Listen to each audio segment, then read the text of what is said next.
Bismillahirrahmanirrahim. Assalamualaikum warahmatullahi wabarakatuh. Alhamdulillahi wassalatu wassalamu ala rasulillah wa ala alihi wa sahbihi wa mawalah wa la hawla wa la quwata illa billahi wa ba'du.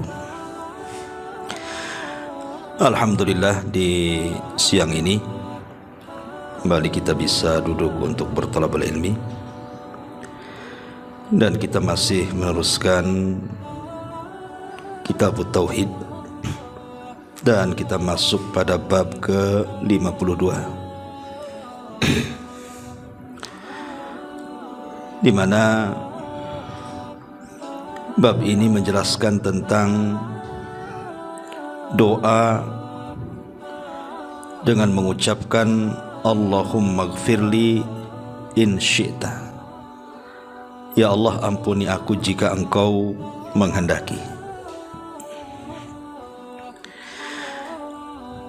Mu'allif rahimahullahu ta'ala membawakan beberapa dalil. Di antaranya adalah riwayat dalam Sahih Bukhari dan Muslim dari Abi Hurairah radhiyallahu an, Nabi sallallahu alaihi wasallam bersabda, la yakul ahadukum Allahumma gfirli in syi'ta, Allahumma arhamni in syi'ta, liya'zim al-mas'alata fa innallaha la mukriha lahu. Janganlah ada seseorang di antara kalian yang berdoa dengan mengucapkan, ya Allah, ampunilah aku jika Engkau berkehendak, atau dia berdoa, ya Allah, rahmati aku jika Engkau berkehendak. Akan tetapi hendaklah meminta dengan mantap dan bulat, karena sesungguhnya Allah tidak ada satupun yang memaksanya untuk berbuat seperti itu. Kemudian dalam riwayat yang lain, dalam lafaz Muslim, wal yu'addim ar-raghbata fa innallaha la yata'azamahu syai'un a'tah. Dan hendaklah dia memiliki atau membesarkan keinginannya, karena sesungguhnya Allah tidak terasa berat baginya sesuatu yang ia berikan kepada hamba-hambanya. Taib. Ma'asyiral muslimat yang dimuliakan Allah subhanahu wa ta'ala, bab ini muallif rahimahullahu ta'ala ingin menjelaskan tentang adab kepada Allah subhanahu wa ta'ala, berakhlak kepada Allah subhanahu wa ta'ala, bahwa kita jangan sampai kurang ajar, mungkin bahasa kasarnya, kepada Allah azza wa jalla, tapi beradablah, berakhlaklah kepada Allah azza wa jalla. Salah satunya adalah akhlak ketika berdoa, karena doa itu sesuatu yang sangat agung di hadapan Allah. Makanya Nabi SAW mengatakan, laisa syai'un aqram indallah minad du'a. Tidak ada sesuatu yang lebih istimewa, lebih mulia di sisi Allah melebihi doa. Karena doa adalah sesuatu yang sangat istimewa, permintaan hamba kepada Rabbnya, dan Allah subhanahu wa ta'ala sangat senang dengan hamba yang senantiasa terus meminta kepadanya. Maka syariat Islam mengajarkan tentang adab dan akhlak bagaimana cara berdoa. Salah satunya di sini, tidak boleh orang berdoa itu mengatakan, ya Allah, jika Engkau mau, ampuni aku. Jika Engkau mau, rahmati aku. Jika Engkau mau, berikan rizki kepadaku. Jika Engkau mau, berikanlah keturunan kepadaku, dan begitu seterusnya. Seorang tidak boleh mengucapkan kalimat itu. Kenapa demikian? Nanti kita akan berikan alasannya. Ma'asyiral muslimat yang dimuliakan Allah subhanahu wa ta'ala, Kita tahu bahwa Allah Subhanahu wa taala berfirman di dalam Al-Qur'anul Karim, Ya ayyuhan nasu antumul fuqara ilallah wallahu huwal ghaniyul hamid. Wahai sekalian manusia,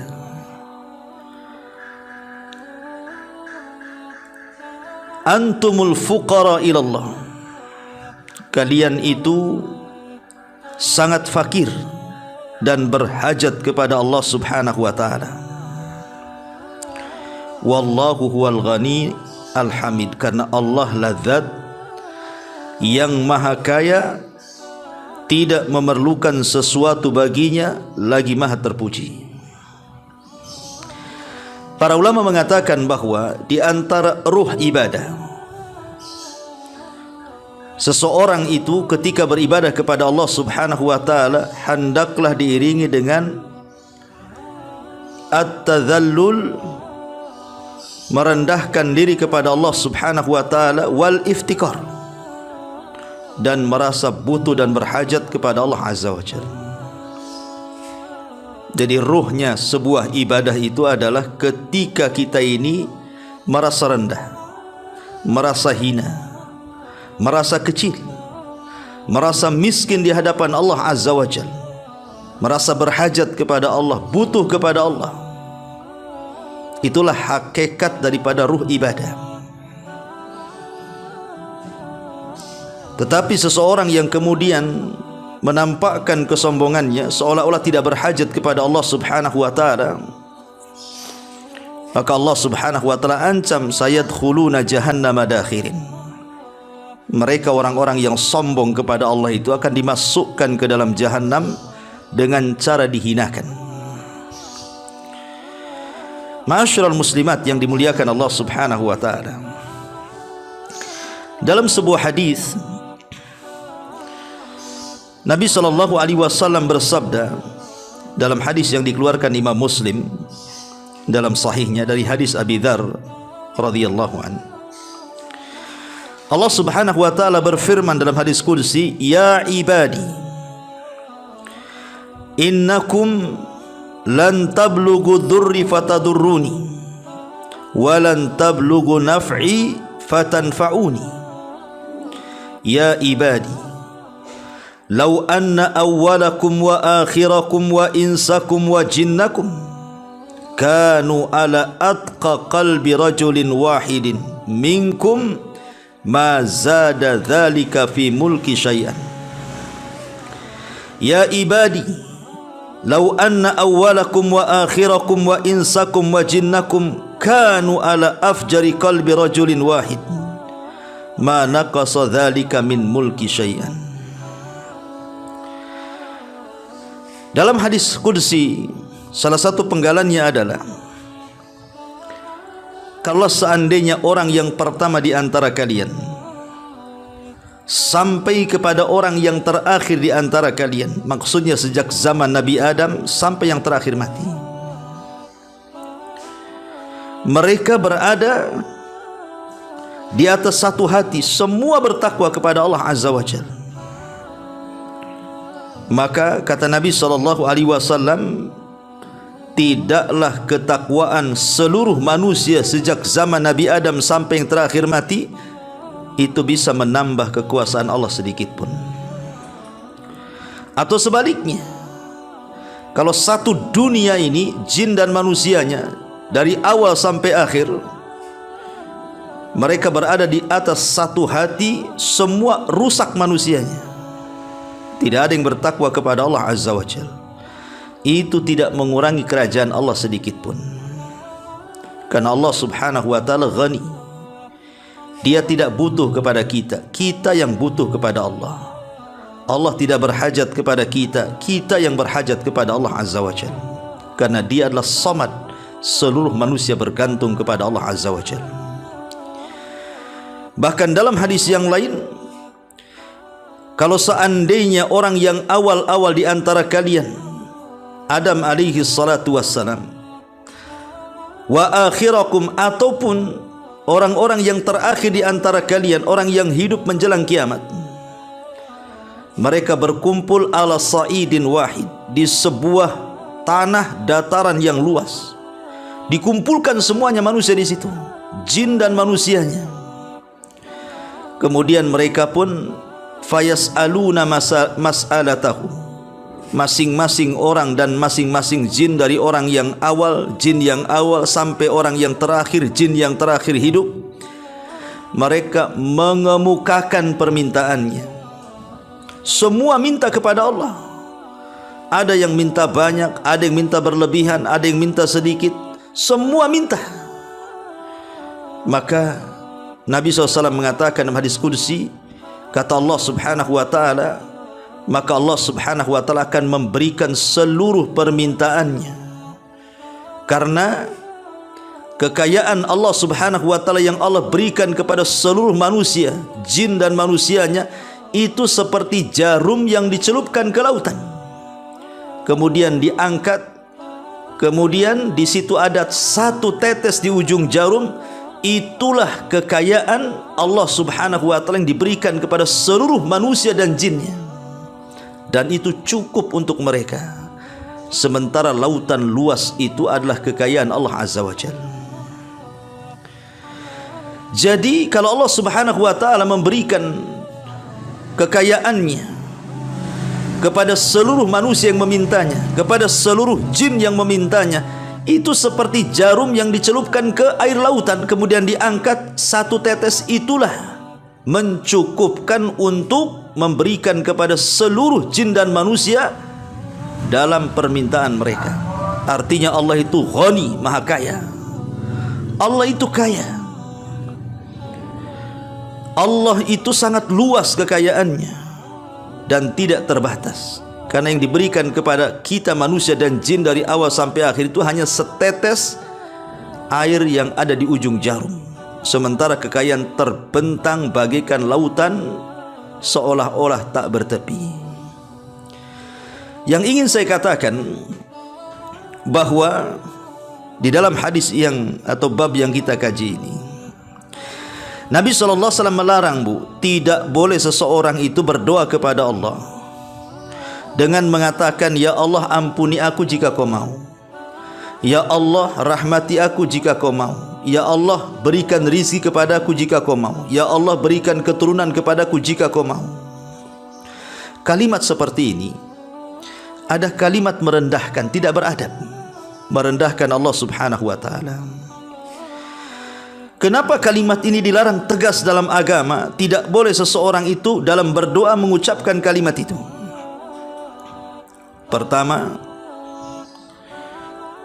karena orang yang berdoa seperti itu, dia menyangka bahwa Allah Subhanahu wa ta'ala seolah-olah tidak dibutuhkan oleh kita. Kalimat itu kan seolah-olah kita tidak berhajat kepada Allah, kita tidak butuh dengan Allah Subhanahu wa ta'ala, sehingga dia mengucapkan, ya Allah kalau kau memberi alhamdulillah, kalau tidak ya enggak mengapa gitu kan. Lah ini kan seolah-olah kita tidak berhajat kepada Allah. Kita ini semua berhajat kepada Allah Azza wa Jalla. Antumul fuqara ilallah. Kita ini fakir. Hidup kita bergantung kepada Allah sejak dalam janin perut ibu kita. Kita berhajat kepada Allah, butuh makanan, asupan makanan dan minuman. Kemudian setelah lahir juga masih berhajat kepada Allah Azza wa Jalla, butuh makanan dan minuman, asupan bagi dia. Kemudian setelah beranjak besar, kemudian remaja, kemudian dewasa, kemudian sampai tua, sampai masuk ke liang lahat, sampai dikumpulkan di padang mahsyar, sampai di hadapan kita surga dan neraka, kita itu berhajat kepada Allah Azza wa Jalla. Kalau kita mengatakan seperti itu, seolah-olah kita tidak berhajat kepada Allah, padahal Allah itu zat yang maha kaya, yang maha kaya. Maka jangan berdoa dengan mengatakan seperti itu, seolah-olah kita tidak berhajat kepada Allah Azza wa Jalla. Ini lancang, kurang ajar, tidak beradab dan tidak berakhlak. Kemudian yang kedua, seolah-olah kita ini meremehkan Allah, seolah-olah kita ini meremehkan Allah dan Allah itu seolah-olah tidak sanggup memberikan apa yang kita minta. Allah itu kaya, sudah saya katakan Allah itu kaya. Seberapa permintaan hamba-hambanya pun Allah beri. Kalau kita mengatakan ya Allah berikan rizki jika kau mau, seolah-olah meremehkan Allah Azza wa Jalla. Makanya dikisahkan Bu oleh seorang syekh itu, ada seseorang yang berdoa di depan Ka'bah. Doanya apa? Dia mengatakan, ya Allah berikan kepadaku uang 5 miliar. Besar enggak tuh? Besarlah 5 miliar. Ibu saja kalau dikasih suami 1 bulan 10 juta saja udah senang gitu ya. Besar tuh ya. Dia minta kepada Allah Azza wa Jalla dengan mengatakan, ya Allah berikan kepadaku 5 malayin, 5 miliar. Tiba-tiba orang di sampingnya mengatakan, wahai fulan, kenapa kau minta banyak-banyak katanya? 1 miliar sudah cukup tuh katanya. Kenapa kau mesti minta 5 miliar kepada Allah? 1 miliar lo sudah banyak katanya. Maka orang yang berdoa ini melirik kepada orang sebelahnya dan mengatakan, hei fulan, aku lo tidak minta sama kamu, aku minta sama Allah. Kalau minta sama kamu 5 miliar ya kebanyakan lah. Paling kalau aku minta 5 miliar sama kamu, kau kasih mungkin 100 ribu kan gitu. Ini yang aku minta adalah zat yang maha kaya. Terserah aku lah yang minta 1 miliar, 2 miliar, 5 miliar. Yang aku minta adalah zat yang maha kaya. Menunjukkan kalau teguran orang sebelah ini meragukan bahwa Allah Subhanahu wa taala tidak sanggup untuk mengabulkan permintaannya. Jangan pernah meremehkan Allah. Merasa Allah keberatan kalau seandainya kita berdoa seperti itu. Jadi kalimat ya Allah berikan ampun kepadaku jika kau mau, berikan rizki kepadaku jika kau mau, ini bahaya. Karena seolah-olah mengecilkan Allah Subhanahu wa ta'ala. Tadi kan sudah saya katakan, kalau seluruh manusia, jin dan manusianya berkumpul kemudian meminta seluruh permintaannya, maka Allah akan beri seperti jarum yang ditenggelamkan di lautan kemudian diangkat, kemudian adalah air yang menetes di ujung jarum. Air yang menetes itulah cukup untuk memberikan setiap hajat manusia dan jin yang meminta kepada Allah Azza wa Jalla. Jangan pernah ragu. Jangan mengecilkan Allah Azza wa Jalla dengan mengatakan, ya Allah berikan rizki kalau kau mau ya. Kemudian yang ketiga, kata-kata seperti itu sama dengan tahsilul hasil namanya Bu. Nggak ada gunanya ucapan kayak gitu. Karena setiap pemberian dari Allah itu memang atas kehendak Allah. Baik ketika dia mengatakan, ya Allah aku minta rizki, atau mungkin dengan diletakkan embel-embel jika kau mau. Semua pemberian yang Allah berikan kepada kita itu semua atas kehendak Allah, bukan atas kehendak kita. Percuma kita mengucapkan insyita jika kau mau, semua juga atas kehendak Allah. Jika Allah mau Allah beri, jika Allah tidak mau ya Allah tidak akan beri. Ngapain dia ngomong seperti itu? Kemudian yang keempat, dia menyangka bahwa Allah Subhanahu wa ta'ala ada yang memaksanya sehingga dia harus memberikan permintaan hamba-hambanya. Jadi Allah disangka benci dengan permintaan hambanya, seolah-olah terpaksa dia memberi. Allah tidak sama dengan hambanya. Maka jangan pernah berdoa dengan mengatakan, ya Allah berikan rizki, ampuni aku, rahmati aku jika kau mau. Tetapi kata Nabi SAW, falyazim mas'alatahu, tapi bulatkan tekad dan permintaan kita kepada Allah. Tidak usah pakai embel-embel jika kau mau. Bilang saja, ya Allah berikan rizki kepadaku, ya Allah rahmati aku, ya Allah ampuni aku, ya Allah berilah keturunan kepadaku, ya Allah bahagiakan aku, dan begitu seterusnya. Tidak usah kemudian kita letakkan di akhir doa dengan mengatakan insyita, seolah-olah kita tidak berhajat kepada Allah Azza wa Jalla. Ma'asyiral muslimat yang dimuliakan Allah Subhanahu wa ta'ala, jangan pernah menyamakan Allah dengan hamba-hambanya. Kalau hamba-hamba Allah Subhanahu wa ta'ala sekaya apapun, seluas apapun kekayaan yang ada di tangannya, anggaplah dia itu mungkin di zaman sekarang diistilahkan dengan istilah apa tuh ya, istilah sultan. Sekarang kan kalau ada orang kaya dikit-dikit dibilang sultan, sultannya Batam, sultannya Jakarta gitu. Kalau ada orang kaya itu, anggaplah dia sultan, banyak kekayaannya, banyak perusahaannya, banyak apartemennya. Itu kalau kita meminta kepada mereka tidak sama dengan kita ketika kita minta kepada Allah Azza wa Jalla. Sebab manusia ini kalau diminta, Bu, terkadang ketika memberi itu rasanya berat, karena mungkin yang kita minta itu terlalu besar. Yang kita minta itu terlalu besar, makanya dia berat mau ngasih. Kita ngajukan proposal minta 100 juta, tahu-tahu hanya dikasih 5 juta. Padahal uangnya miliaran. Itulah manusia. Uang miliaran juga, uang triliunan juga. Kadang-kadang kalau ada orang datang proposal, Bu, tidak diberi seperti yang dicantumkan dalam proposal itu kan, Bu. Dia minta 1 M, dikasih cuman 10 juta. Ya, itulah tabiat manusia. Mereka itu sekaya apapun tetap miskin.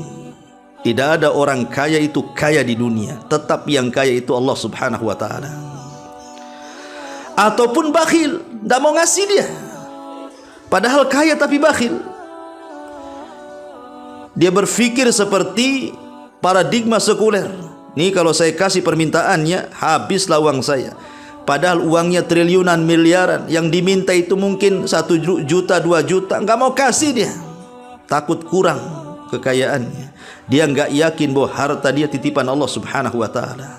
Itulah manusia. Belum tentu ngasih karena dia bakhil. Ataupun kalaupun dia ngasih itu mungkin karena takut. Mungkin dia diancam preman gitu ya. Kalau tidak dikasih, wah dia akan nyakiti kita nih. Atau paksalah saya kasih.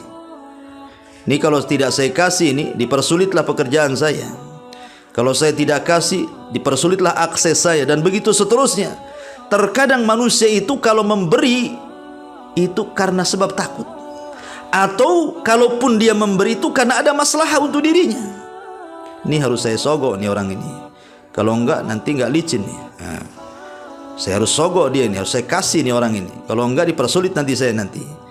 Terkadang dia memberi itu karena ada maslahat kepada dirinya, bukan karena ikhlas, Bu. Itulah manusia.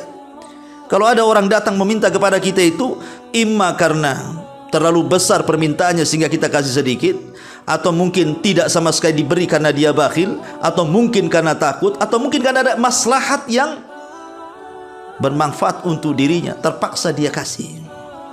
Tapi Allah Subhanahu wa ta'ala tidak seperti itu.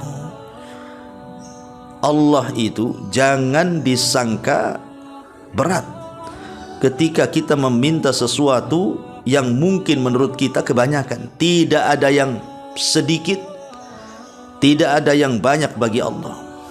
Allah itu memberi hamba-hambanya sesuai dengan permintaannya. Allah itu tidak bakhil. Allah juga ketika memberi kepada kita tidak takut. Allah ketika memberi kepada kita juga bukan karena maslahat untuk dirinya. Tidak ada itu semua. Itu hanya ada pada manusia. Justru kalau kita meminta kepada Allah dan terus meminta dan terus meminta, oh Allah itu senang, Bu. Allah itu paling senang kalau ada seorang hamba terus-terusan meminta kepada Allah Subhanahu wa ta'ala. Berbeda dengan Bani Adam, kalau terus-terusan meminta pasti dia emosi, Bu. Pasti dia marah. Coba aja, Bu, ibu punya kawan, pinjam dong duitnya. Hari pertama dikasih berapa? Tak banyak, 5 juta saja. Banyak lah itu 5 juta. Saya kira cuma 100 ribu katanya kan. Dikasih, mungkin hari pertama dia kasih.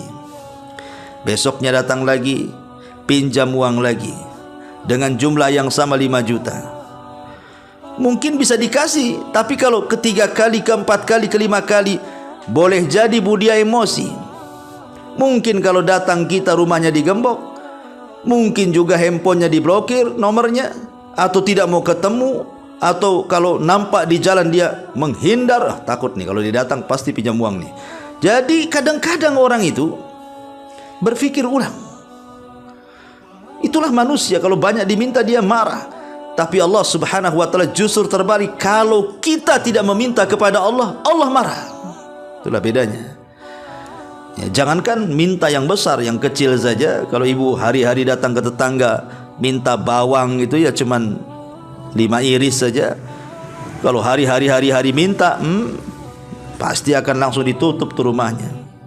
Ibu datang dari jauh aja sudah kecium baunya. Jangan nih, ini orang ini suka minta bawang nih katanya. Jadi udah paham orang itu jadinya kan. Lah kalau seandainya kemudian ucapan ya Allah ampuni aku jika kau mau, ya Allah rahmati aku jika kau mau, ya Allah berikan rizki kepadaku jika kau mau, terkandung 4 masalah tadi, maka hukum berdoa seperti itu diharamkan oleh para ulama. Hukum berdoa seperti itu diharamkan oleh para ulama. Ma'asyiral muslimat yang dimuliakan Allah Subhanahu wa taala. Tetapi seandainya ibu sudah terus meminta kepada Allah, mungkin setiap malam ibu minta kepada Allah, dalam setiap tahajud ibu minta kepada Allah, dalam setiap ba'da salat ibu meminta kepada Allah, dalam setiap saat ibu terus berdoa kepada Allah, kemudian Allah takdirkan mungkin tidak dikabulkan tuh permintaannya, ataupun mungkin lambat dikabulkan permintaannya.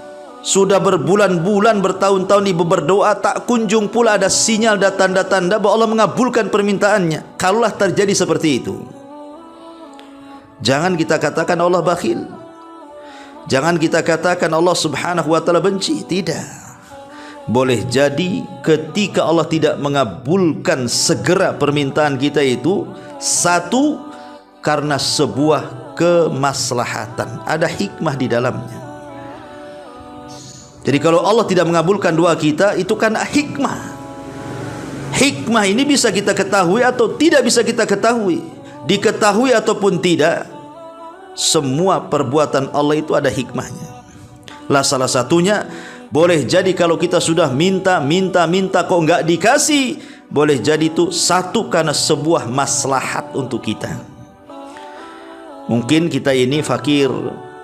Ketika kita masih fakir, miskin, susah pekerjaan, tapi satu sisi akhirnya bisa sering hadir di pengajian, sering hadir di masjid untuk melaksanakan sholat jamaah, mudah tersenyum kepada kawannya, mudah tersenyum kepada tetangganya, lisannya pun santun dalam kata-katanya dan tutur katanya.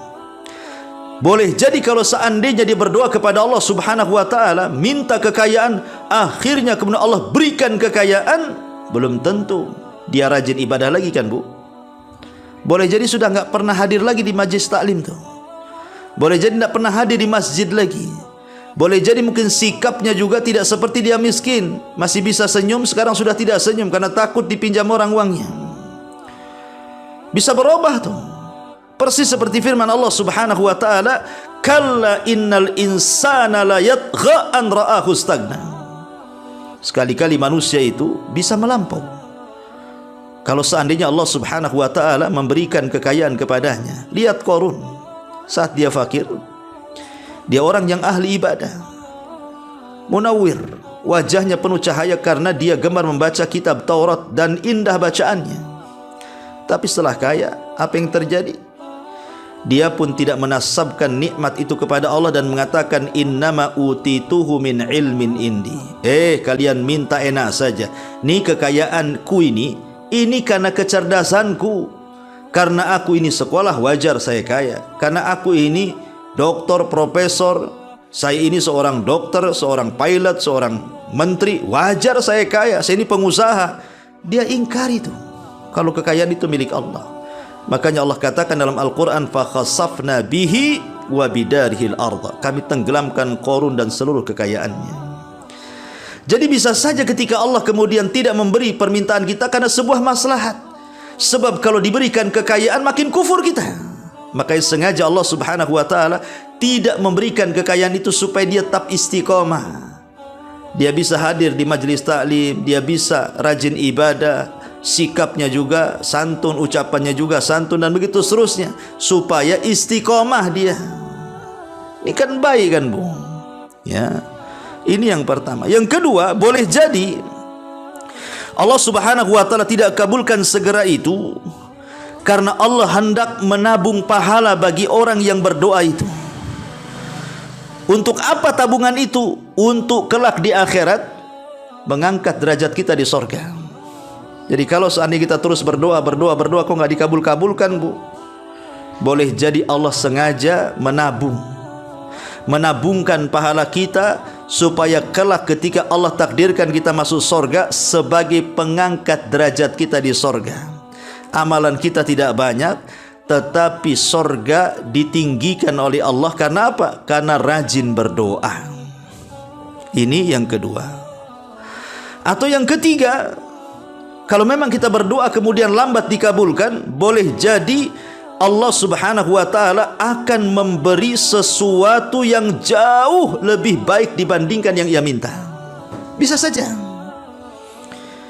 Ya, bisa saja Allah Subhanahu wa taala biarkan dia dulu berdoa, terus berdoa, akhirnya Allah memberikan sesuatu yang jauh lebih indah, lebih baik daripada permintaannya. Tidak mustahil bagi Allah.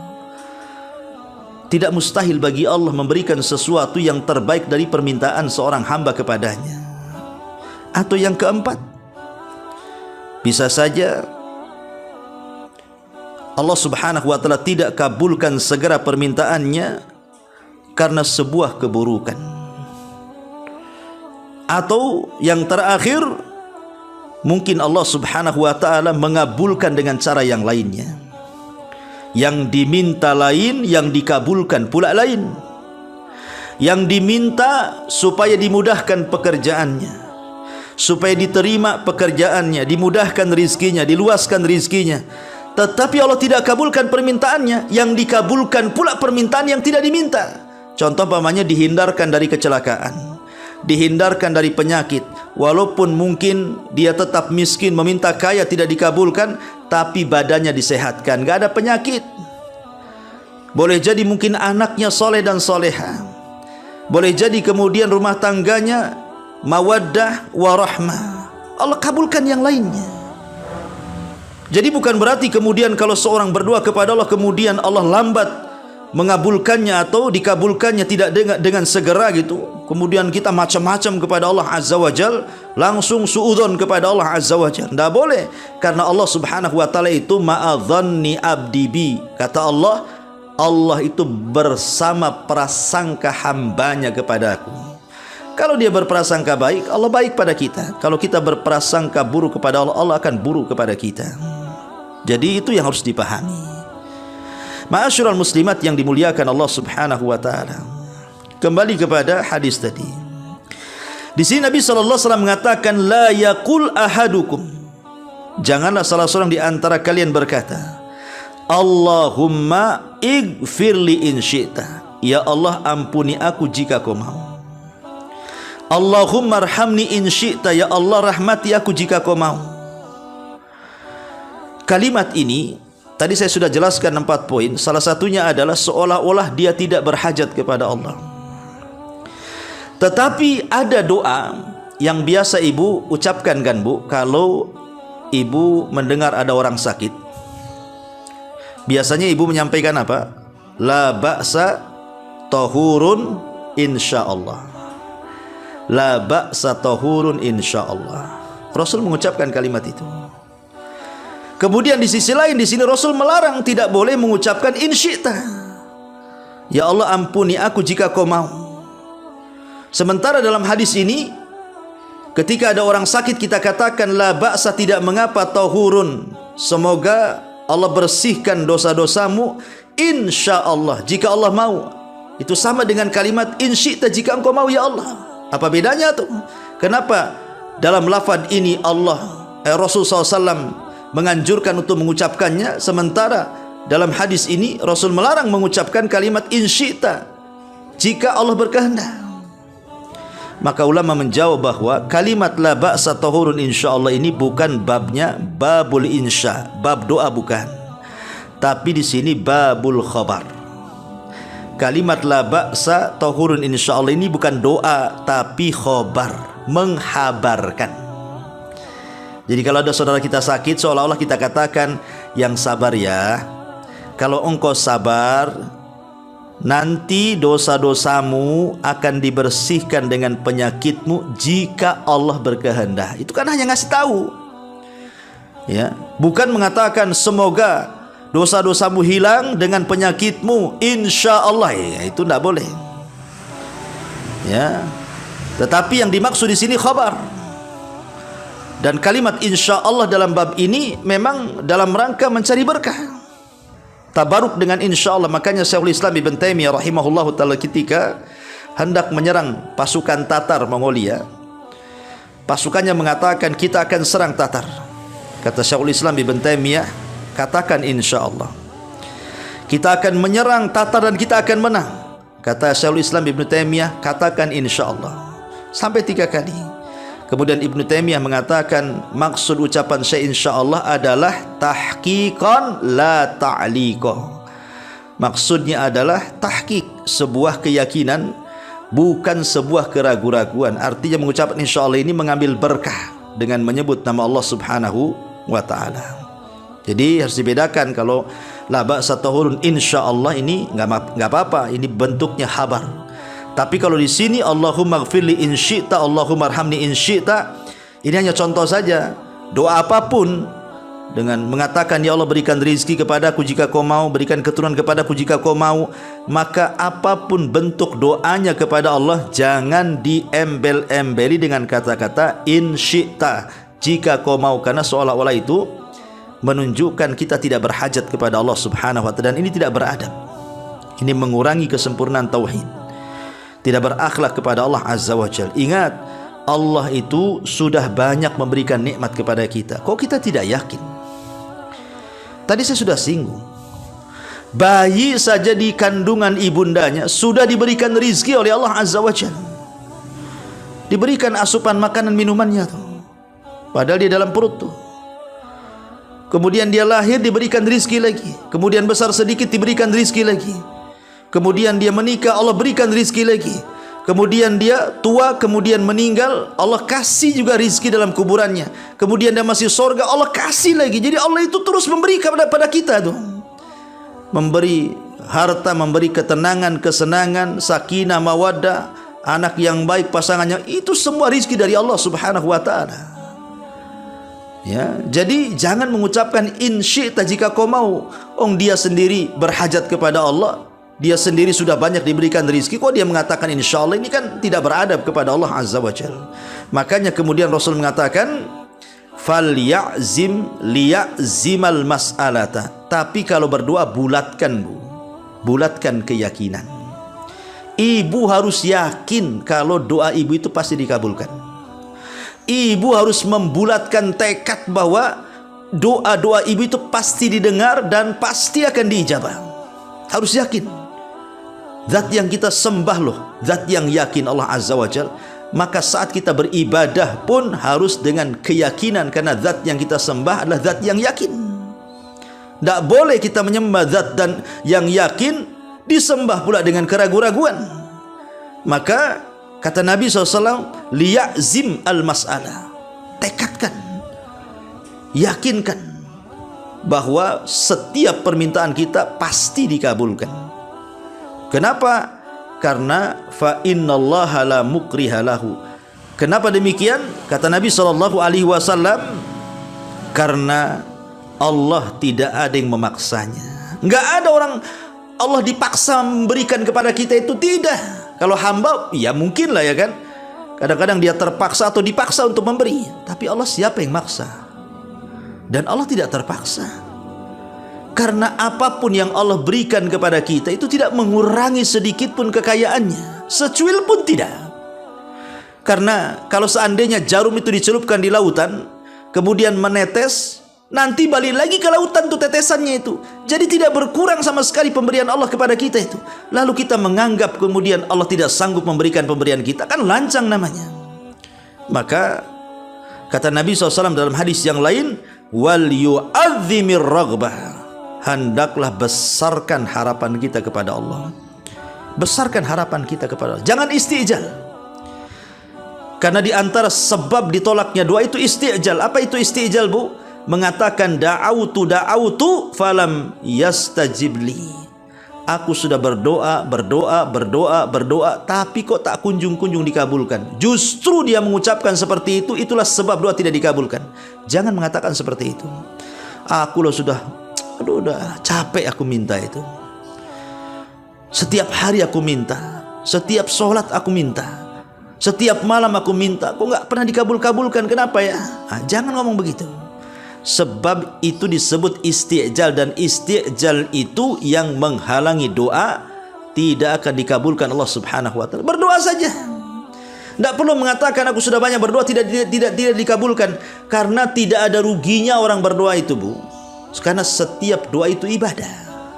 Tadi kan saya sudah katakan boleh jadi tidak dikabulkan itu karena sebuah hikmah dan kemaslahatan. Ya, mungkin Allah Subhanahu wa taala hendak menguji kita dan menabungkan pahala untuk kita untuk mengangkat derajat kita di sorga. Kita tidak tahu di balik itu apa, tapi yang jelas di balik doa itu ada maslahat besar yang kita tidak tahu. Allah pasti merencanakan sesuatu yang kita tidak tahu. Terus berdoa kepada Allah Azza wa Jalla. Makanya Rasul mengatakan wal yu'azzimir raghbah, besarkan harapan dalam doa, fa innallaha, karena sesungguhnya Allah la yata'adzamuhu syai'un a'tahu, karena Allah Subhanahu wa taala tidak ada sesuatu yang berat bagi Allah atas pemberiannya. Tidak ada yang berat bagi Allah. Seberapa permintaan hamba sekalipun, Allah tidak akan berat memberikan apapun permintaannya. Ingat hadis orang-orang yang terakhir masuk surga, Bu. Berarti orang yang terakhir masuk surga, ya terakhir pula dia keluar dari neraka, kan, Bu? Jadi ketika kemudian dia berada di pintu surga, sementara pintu surga itu sudah ditutup, namanya terakhir masuk, sudah ditutup tuh pintu surga. Tapi dalam celah-celah pintu surga itu nampak pula lubang-lubang yang bisa memandang ke dalam surga. Maka dia mengatakan, ya Rabb adkhilnil jannah, masukkan tolong ya Rabb aku ke dalam surga, masukkan aku ke dalam surga. Maka Allah Subhanahu wa taala mengatakan, tamanna ya abdi, bercita-citalah, berangan-anganlah wahai hambaku, kau mau apa? Kau mau apa? Kemudian dia pun menghayal, sehayal-hayalnya sampai puncak hayalannya. Kemudian kata Allah Subhanahu wa taala, bagaimana kalau seandainya aku berikan engkau kekuasaan satu dunia itu milikmu tuh? Mau enggak kamu memiliki dunia dan kau penguasanya? Ma'asyiral muslimat yang dimuliakan Allah Azza wa Jalla, kan kalau seandainya kita diberikan oleh Allah satu dunia ini saja, anggap jangan satu dunia, satu kota Batam saja milik ibu, apartemennya, rumah mewahnya, tanah-tanahnya, aset-asetnya, anggaplah milik ibu. Ibu sudah dianggap tuan takur tuh, sudah dianggap sultan, kan gitu ya, udah kaya betul tuh. Bagaimana kalau satu dunia milik ibu? Tetapi Allah katakan, aku kabulkan 10 kali lipat dari hayalan. Lihat, dia menghayal sehayal-hayalnya, ingin mendapatkan ini itu macam-macam. Tetapi kata Allah, aku kabulkan 10 kali lipat dari hayalan. Jadi bagi Allah tidak berat memberikan sesuatu. Apapun yang kita minta, yang penting kita yakin, besarkan harapan bahwa Allah Subhanahu wa taala pasti mengabulkan doa kita, karena Allah Subhanahu wa taala Ghani, dia adalah zat yang maha kaya. Dia adalah zat yang maha kaya. Ya ayyuhan nas antumul fuqara ilallah wallahu huwal ghani al hamid. Dia adalah zat yang maha kaya lagi maha terpuji. Ma'asyiral muslimat yang dimuliakan Allah Subhanahu wa taala, sedikit kita menjelaskan tentang kalimat al-ghani. Allah itu zat yang maha kaya. Ma'asyiral muslimat yang dimuliakan Allah Subhanahu wa taala, pertama, Allah itu kaya karena langit dan bumi itu berada di genggamannya. Bahwa Allah itu penguasa langit dan bumi dan alam semesta, pengatur alam semesta, dan yang mentadbir alam semesta, dan yang memiliki alam semesta, dan yang menciptakan alam semesta. Gimana tidak kaya? Ya. Allah mengatakan dalam surah Al-Hajj ayat 64, lahu ma fis samawati wa ma fil ar wa innallaha lahuwal ghaniyul hamid. apa-apa yang ada di langit dan apa-apa yang ada di bumi semua milik Allah.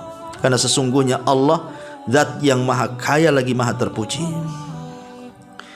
Dari sini kita tahu bahwa kalau langit dan bumi serta isi keduanya, bahkan semesta alam ini, dari makhluk yang paling besar seperti arasy-Nya, ataupun makhluk yang paling kecil gitu ya, yang tidak bisa lihat kecuali dengan alat, itu semua milik Allah. Tidak ada manusia itu, bahkan manusia itu jasadnya sendiri milik Allah, bukan milik dia. Makanya dilarang seorang itu menyakiti jasadnya sendiri, karena jasad itu bukan milik dia sendiri. Pamannya seseorang menggunting jarinya, nggak boleh, jari itu bukan milik dia, milik Allah. Ya, jadi harus yakin Allah itu kaya. Jadi jangan ragu-ragu dalam minta, karena Allah itu ghani, dia zat yang maha kaya. Ya. Kemudian juga yang kedua, Allah itu kaya dari hamba-hambanya. Allah tidak berhajat imbalan dari hamba-hambanya. Makanya Allah mengatakan dalam surah Az-Zariyat ayat 56-57, wa ma khalaqtul jinna wal insa illa liya'budun ma uridu minhum mir rizqin wa ma uridu an yut'imun. Tidaklah aku ciptakan jin dan manusia kecuali disuruh mereka untuk beribadah kepadaku. Aku tidak hendak meminta dari mereka rizki sebagai imbalan, ataupun aku tidak hendak meminta kepada mereka makanan sebagai imbalan. Tidak. Allah tidak hendak membalas apa yang sudah dia beri kepada kita. Kita hanya dituntut oleh Allah Subhanahu wa taala, disuruh untuk mentauhidkan dan beribadah kepadanya. Itu sudah cukup. Ya. Tapi manusia kan beda, Bu. Kalau ibu bantu saya, pamannya waktu saya susah, miskin, saya pinjam modal sama ibu, anggaplah saya pinjam modal 100 juta, kemudian ibu kasih, kemudian saya kembangkan akhirnya jadi kaya raya gitu ya. Tiba-tiba ibu yang jatuh miskin datang kepada saya. Ya, pasti dia akan mengatakan, Ustadz dulu kan Ustadz kesini susah, aku yang bantu sekarang kaya, tolonglah bantu saya. Nah, manusia kan seperti itu, harus ada balas-balasannya. Ya, harus ada barternya, kalau bisa yang sama barternya. Tapi Allah Subhanahu wa taala ketika memberikan kekayaan kepada kita, Allah tidak minta dikembalikan kekayaannya, hanya minta bersyukur dengan cara beribadah dan mentauhidkan Allah Subhanahu wa taala. Kemudian juga Allah Subhanahu wa taala menggandengkan kalimat kaya dengan pujian, wallahu wal ghaniyul hamid, dan Allah zat yang maha kaya lagi maha terpuji. Kenapa kalimat terpuji ini? Karena tidak setiap kekayaan itu bermanfaat dengan kekayaannya. Tidak semua orang kaya bermanfaat kekayaannya kepada orang kaya itu. Banyak juga kekayaan yang dimiliki orang kaya memadaratkan dia. Tetapi Allah tidak. Allah itu terpuji. Dia kaya, dia pun terpuji. Tapi manusia ada yang kaya tapi tercela pula dia. Dihujat manusia karena bakhilnya, dihujat manusia karena zalimnya, dihujat manusia karena jahatnya. Karena orang kaya itu kan sirutugyan, rahasia jahatnya orang. Ya. Ma'asyiral muslimat yang dimuliakan Allah Azza wa Jalla, intinya dari bab ini semua adalah di antara akhlak dan adab kita kepada Allah dalam berdoa, jangan mengucapkan kalimat in syi'ta, jika kau berkehendak. Ini saja Bu yang bisa sampaikan dalam bab yang ke-52. Saya kira cukup sampai di sini, mudah-mudahan ada manfaatnya. Kita tutup dengan doa kafaratul majlis. Subhanakallahumma bihamdika asyhadu an la ilaha illa anta astaghfiruka wa atubu ilaik. Wallahu ta'ala alam. Assalamualaikum warahmatullahi wabarakatuh.